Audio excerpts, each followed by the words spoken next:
ಬಂಧುಗಳೇ, ರವಣ್ಣ ಮಂಡ್ಯ ಶಾಸಕರು ಹೇಳಿದ್ರು, ಚೆನ್ನಗಿರಿಂದ ನಮ್ಮ ಸ್ನೇಹಿತ ಬಂದಿದ್ದಾನೆ, ಮೈಸೂರಿಂದ ಸ್ನೇಹಿತರು ಬಂದಿದ್ದಾರೆ, ನಿಮ್ ಚಪ್ಪಾಳೆ ಕೇಳಿಸ್ತಾ ಇಲ್ಲ ಅಂತ.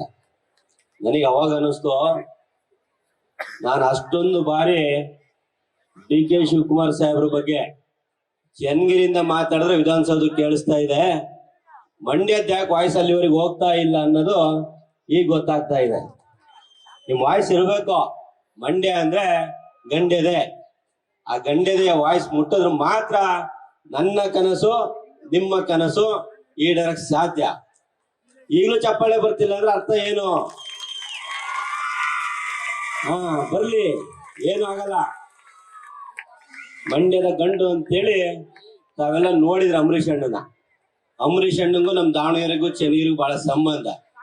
ಅದೇ ಒಂದು ಬಾಂಧತ್ವ ನಂದು ನಮ್ಮ ರವಣ್ಣಂದು. ಅದಕ್ಕೋಸ್ಕರ ಇವತ್ತು ಕಾನ್ಸ್ಟಿಟ್ಯೂನ್ಸಿ ಸುಮಾರು ಮದುವೆಗಳಿದ್ದು, ಆದ್ರೂ ನಮ್ಮ ರವಣ್ಣನ ಪ್ರೀತಿಗೆ ಹೋಗಟ್ಟು ಇವತ್ತು ಈ ಒಂದು ಕಾರ್ಯಕ್ರಮಕ್ಕೆ ಆಗಮಿಸಿದೀನಿ. ರವಣ್ಣ ಫುಲ್ ಆಕ್ಟಿವ್ ಅಂತಾದಂತ ಶಾಸಕ.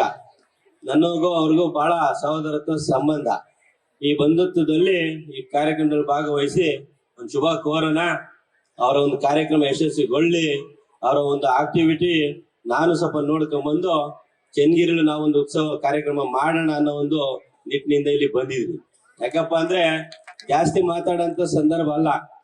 ವೇದಿಕೆಯಲ್ಲಿ ಬಹಳಷ್ಟು ಹಿರಿಯರಿದ್ದಾರೆ, ರಾಜಕಾರಣಿ ಹಿರಿಯರಿದ್ದಾರೆ, ಶಾಸಕರಿದ್ದಾರೆ, ಸಚಿವರಿದ್ದಾರೆ, ಜೊತೆಗೆ ಗುರುಗಳ ಆಶೀರ್ವಚನ ಬೇರೆ ಇದೆ.